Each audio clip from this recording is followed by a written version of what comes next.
Hello guys, welcome to another episode of the e-commerce lab by Ecomcy, the place of everything related to Amazon FBA and e-commerce. My name is Vincenzo Toscano, founder and CEO of Ecomcy, and today we'll bring you another session of questions and answers, which to be honest, we stopped for a little bit the sessions between, getting ready for Q4, this Prime Day that's right now happening today and tomorrow. I'm being crazy busy, but yes, I'm back. I'm here for you. I'm going to answer all your questions and I'm gonna make sure to provide as much value as possible as I try to do always.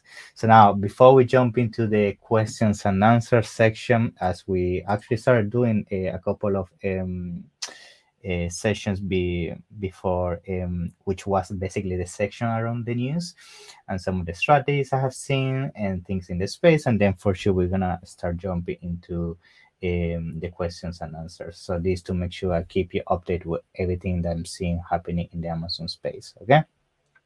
So number one thing I saw as a new change, which is for me personally on agency was a huge change, and I wanted to bring that up front because I know some people didn't know.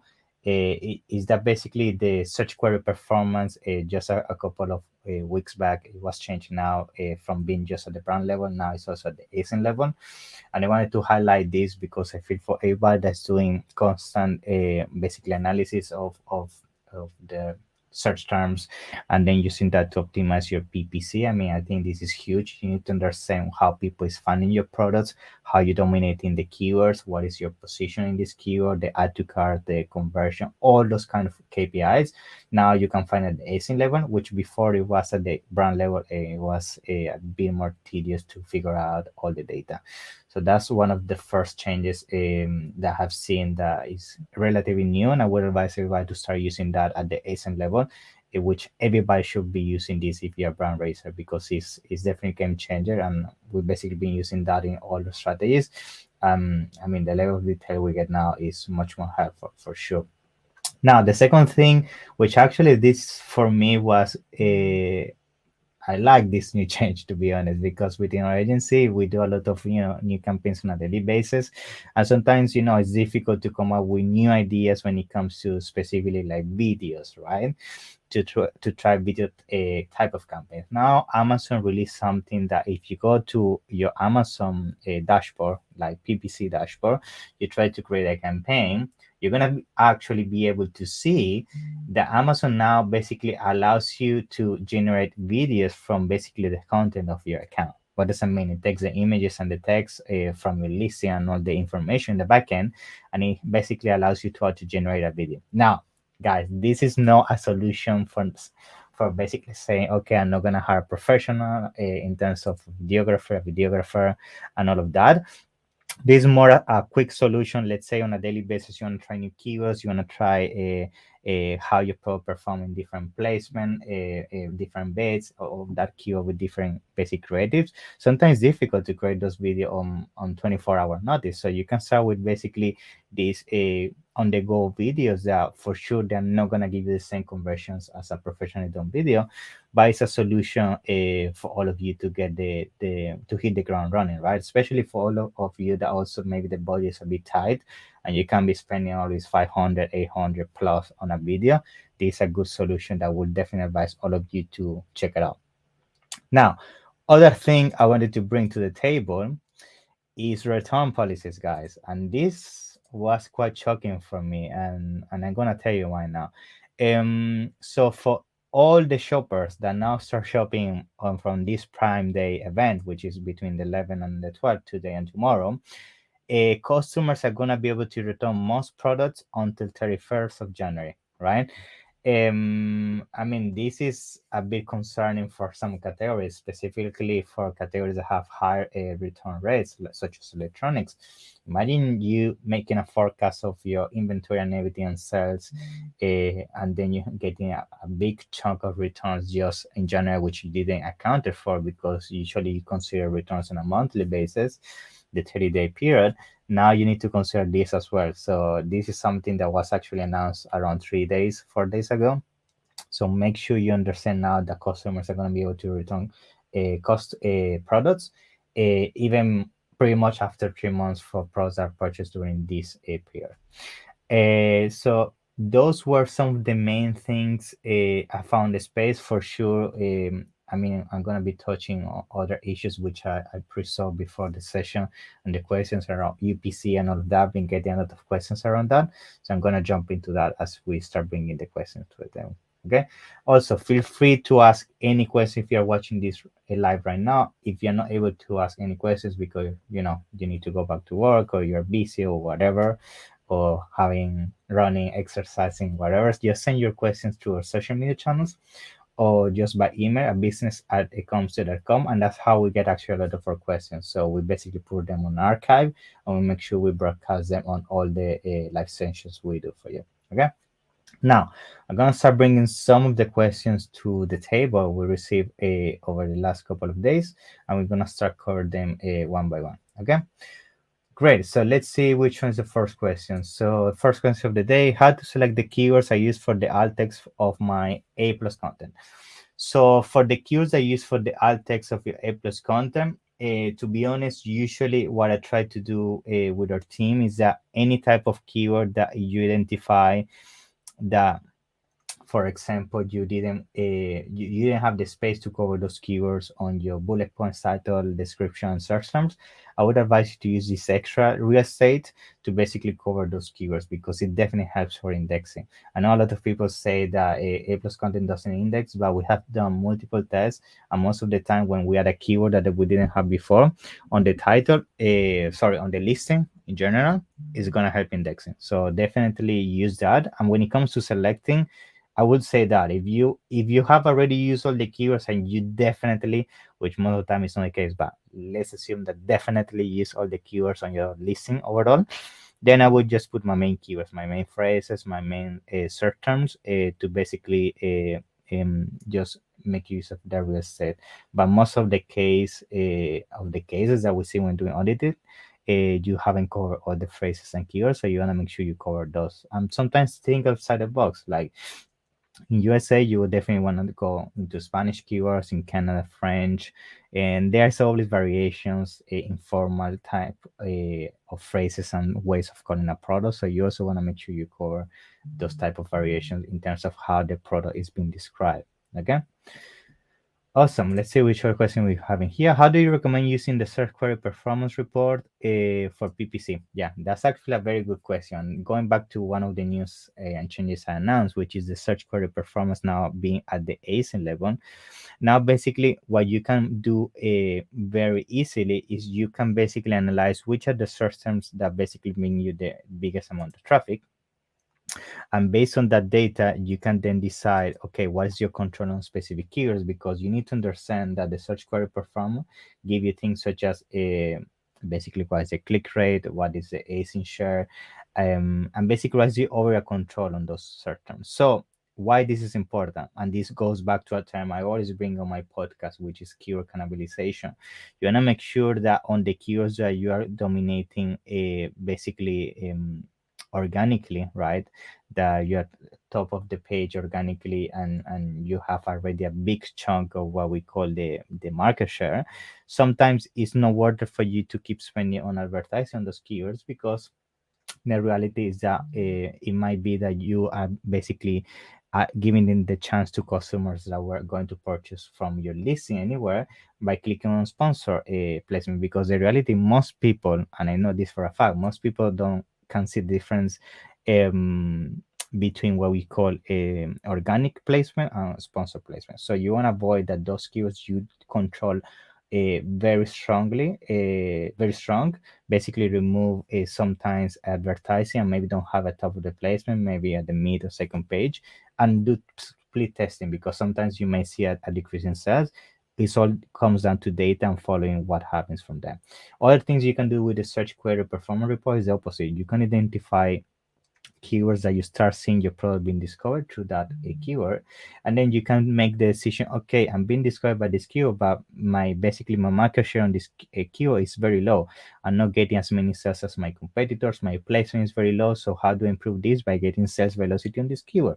How do I do that? By controlling top placement. Then you go back to your campaigns. Oh, am I controlling top placement on this keyword? If not, you make adjustments on the PPC side of things. So that's why search query performance now this is definitely your best companion when it comes to doing a PPC optimization, because you start understanding basically which keywords are performing for you and which one are not, and you can even take this data to do listing optimization. Okay, so use those things and trying to implement it. I mean, just keep doing your PPC optimization as you usually do it, but now use also the data from the search query performance to have a further insight of what is happening at the more granular level on each keyword for your product. Okay, awesome. So let's see. We have actually a question here. Great. Thank you for the live question, Hamza. So why nowadays Amazon making product with just one UPC and solution, right? Yes. So basically, this is a new update by Amazon. Amazon now basically now made it compulsory that all the basically GT and UPC codes that you need to use needs to be GS1 approved, and that's why I was mentioned at the beginning of the episode, which a lot of the questions we received throughout the week was, oh, how do I fix it? What is the solution? So number one thing you need to understand is that if the UPC you bought it like from a reseller on eBay, like most people used to do it, or this website that sell it for cheaper rates, most likely that is what is going to cause you the issue. So make sure you buy GS1 approved just for you. You have your basically predefined prefix under your brand. And other of the issues we see is people coming to us and saying, okay, I'm using a GS1 approved UPC code, but still I'm getting issues. And actually, what we found after doing trial and error and trying to get some of the listings back for some of the clients that were having these issues, is that we identified that when we went to the registration where they did the GS1 on the website, official GS1 website, when they were describing the product, like let's say the brand was called Balloon. Okay, I'm gonna put Balloon as a brand, and they were selling a water bottle, right? And the description of GS1 they call it balloon water bottles, right? And then let's say on the title of Amazon, you decide afterwards change the brand from balloons to watermelon water bottle as an example, because there is a mismatch in brand, or sometimes the description of the product that is one that caused the trigger of Amazon not identifying the UPC code, because when you put the GS1, it goes through the database of GS1, and if there is a mismatch in terms of what the product should be and the descriptions, and you just give you an example, that is what is going to cause you an issue. So the only solution around that would be either to change basically the database that is behind this GS1, which you need to reach out GS1 support and do the changes, or you will have to basically buy a new UPC code, which sometimes is not the best solution because you will have to relabel your product. But that will also be a solution if, let's say, you're still not, you haven't started doing the labeling of the product. You just create a new GS1 UPC code with the right description and brand to make sure it matches as the listing that's going to be done on Amazon. So that usually solves the problem. Okay. Awesome. So let's see which other question we're going to hear. Great. How to change my campaigns for Q4? So yes, this one actually very interesting that this question came up, because I did, and this for mainly for my Spanish community, but I'm gonna be doing one in English soon. I did one with Adrian Rangel from Helium 10. I think it was like last week, if I'm not mistaken. And in this episode, what we did is talk anything that has to do with Prime, which was today and tomorrow, and Q4 had to get ready in terms of inventory PPC. So check it out if you also speak Spanish. But going back to the question, one of the things you need to understand when going to Q4 is that you want to avoid basically overspending for sure in things that don't make sense for your product and that you don't have data to back it up, right? So what do I mean by this? When it comes to a PPC, usually Q4 is going to skyrocket the CPCs. And this definitely going to be reflected on your ACOS if you don't take the right action when it comes to adjustments. And sometimes you even see a drop in purchase intent, right? Let's say, for example, now before Prime Day, we saw a slow decrease in in what we call the purchase intent, because usually what happens a lot is window shopping before this prime event that's happening right now. A lot of people were just clicking around, comparing prices, adding to carts, and that's why you see those big jumping in clicks and then no sales. Usually with Q4, November, December start happening the same. A lot of people start scrolling around, specifically if you basically sell products that are for specific seasons like Christmas, toys, and things like that, you're gonna see a big of that window shopping. So that's why when you are preparing your campaigns for Q4, I mean, this is a very extensive topic. It's not like I can explain in just 30 minutes. It's definitely a long way when it comes to doing a proper strategy. But in essence, what you want to do in Q4, you stop doing any type of experimentation. Q4 is all about doubling down what is been working for you from Q1 to Q3. Basically, you want to take the keywords that have performed the best for you, make sure you keep controlling those keywords. Ideally, for Q4, what you also want to make sure to ensure your campaigns don't get super expensive and you don't rely too much on campaigns is make sure that between Q1 and Q3, you position your pro as high as possible when it comes to organic ranking, because if you rely less on PPC and more on the organic ranking, which is going to get a boost those search volume on those keywords organically because of the extra traffic, that is going to allow you to also lower your tag costs, right?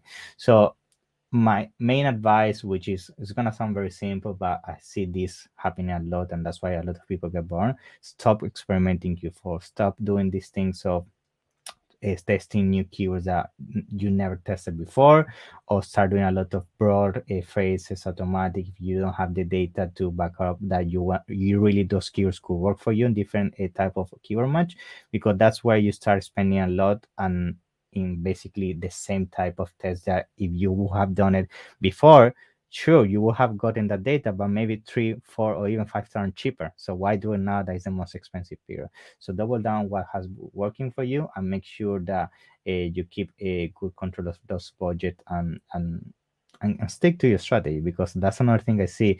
Some people say, okay, for Q4 I'm gonna spend just as an arbitrary number 1,000, and then they see sales are not going good. They jump into 2,000, 3,000 just because it's that feeling of missing out. Or sales are not coming, not coming. So if sales are not coming, sometimes it's a more profound issue like your listing, your offer, your images, things that sometimes is are late to fix. So putting more money to burn is not gonna solve it. So take all this into consideration.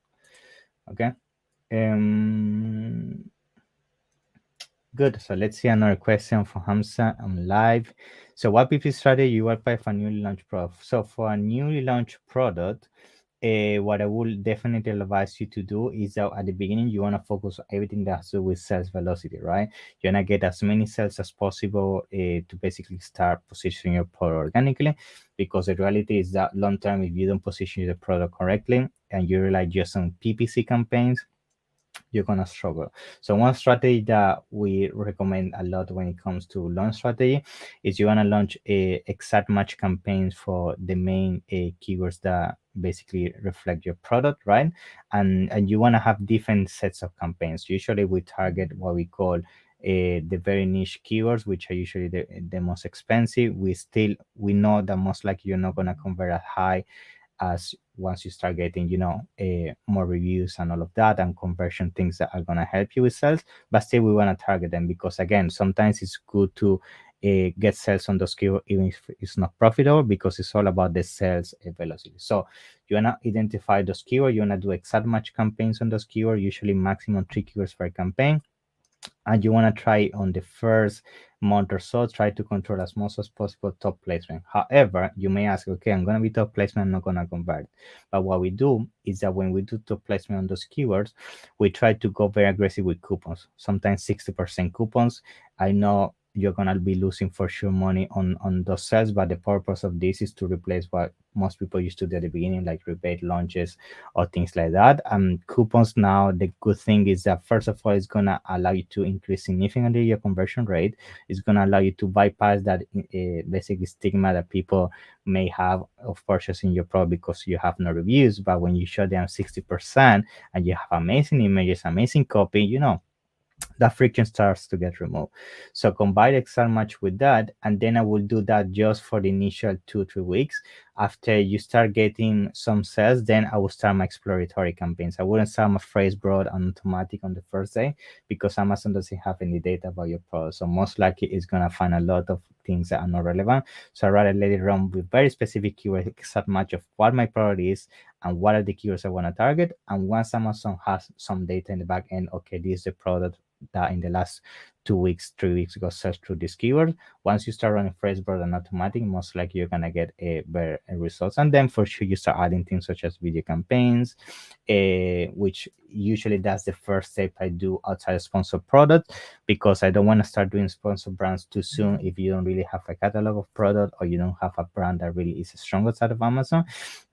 And then for sure, once you start getting a more solid base with sponsored products and you also start testing sponsored brands, something I will definitely explore is sponsor display. It has very strong power when it comes to retargeting and things like that, which I have mentioned in previous videos. Okay, awesome. So let's see which other question we have in here. How to increase price without losing the buy box? Yeah, so this one is very common, the buy box issue. So usually this happens because you increase the price too high in compared to the history of what the product has been selling in the past. And it also can happen when sometimes you don't have defined what we call the minimum maximum pricing. Usually that's the number one reason. And that also allows you to avoid making big jumps if you already understand what is your minimum max pricing based on history, and you know, okay, my max and minimum is $20 and 50 is my max, I'm selling at 30. I know as long as I keep between this band that I have defined at the beginning of creating the listing, most likely you shouldn't be issues with the buy box.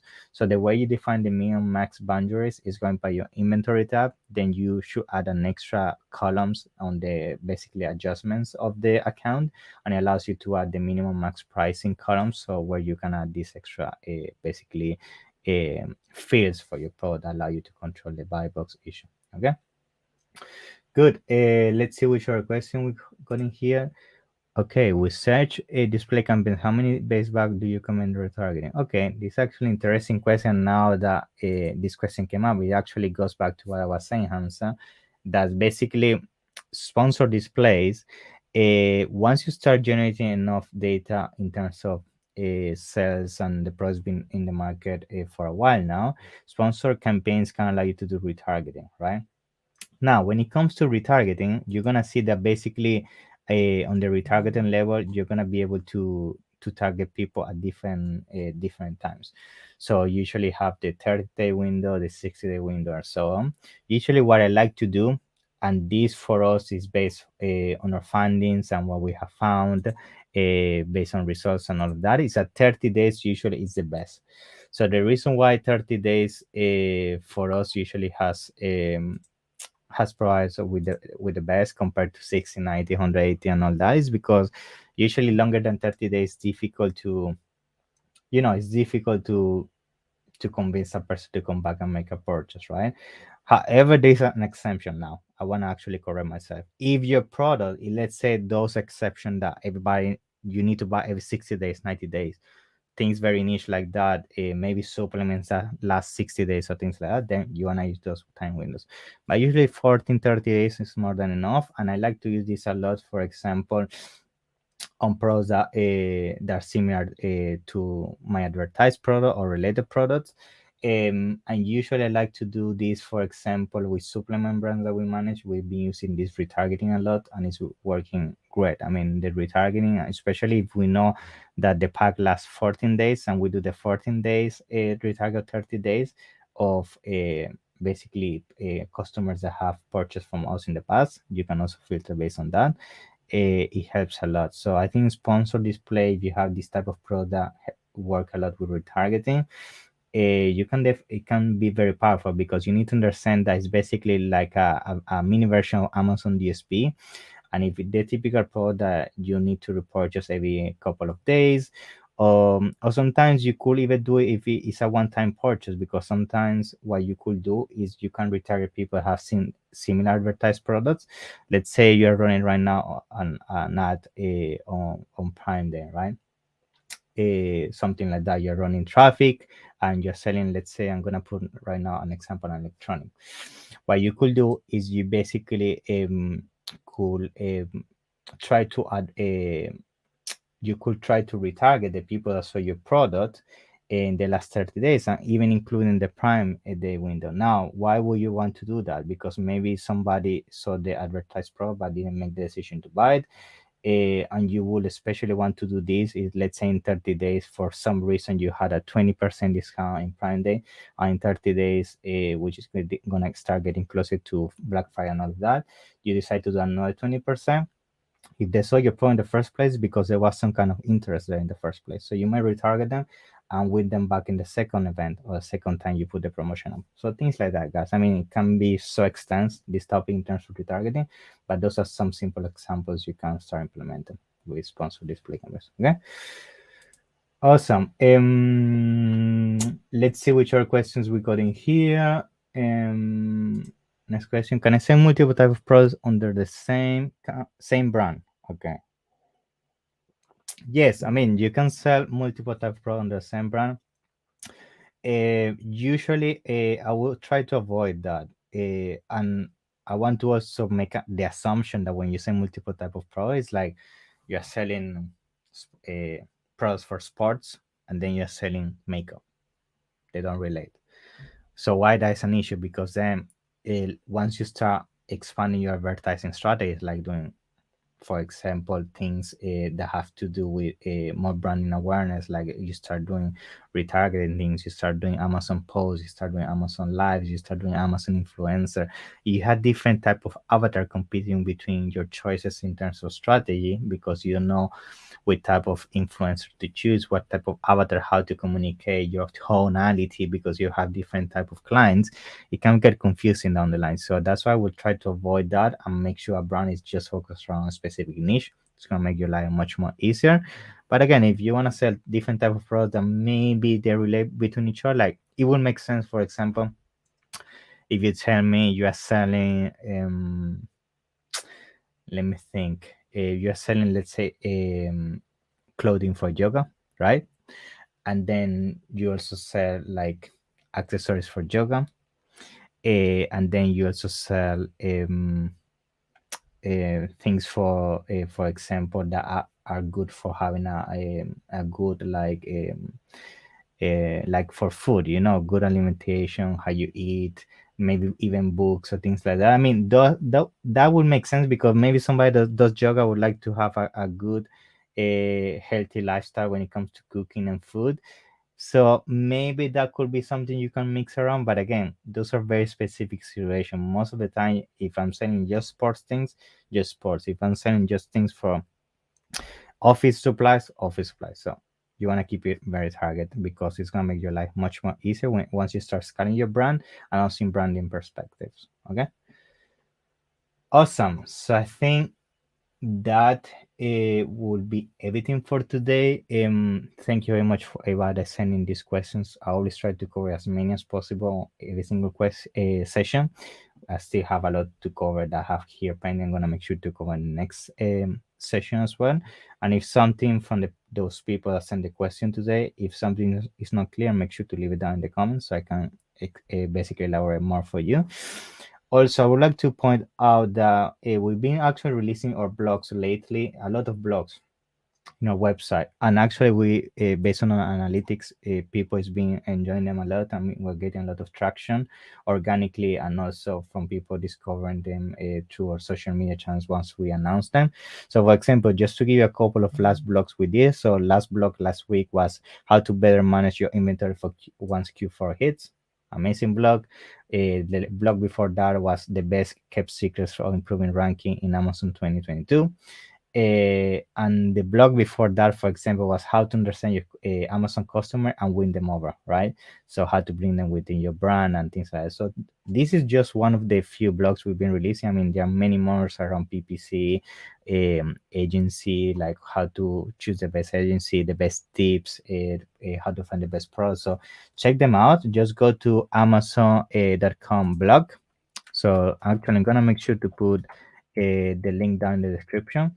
If you go to Amazon, actually, Amazon.com blog. No, it will be to our website. Ecomcy. If you go to Ecomcy and then you go to resources, then you're gonna go to where it says blog, and then in there you're gonna be able to see all the blogs we've done in the past. We have over 20 blogs plus, and many more to come. So definitely check it out. And that's it for today. One last thing, please do remember to also check all the content we put on YouTube channel. For example, yesterday I had Ryan Kramer. He's an amazing guy with everything that has to do with basically expanding globally. He's actually part of the team from Frisbee, and they did with everything that has to do with basically helping with shipping, expansion to other countries and things like that. So I will say 100% check that episode. And then don't forget to turn on to all the sessions we keep doing on Tuesday. So I'm gonna make sure this start happening every single week as before this brief stop we had in the last 2 weeks. And yes, that's it, guys. So thank you very much for all the support, all the nice comments I always get. I appreciate it. And don't forget to like, share, and subscribe.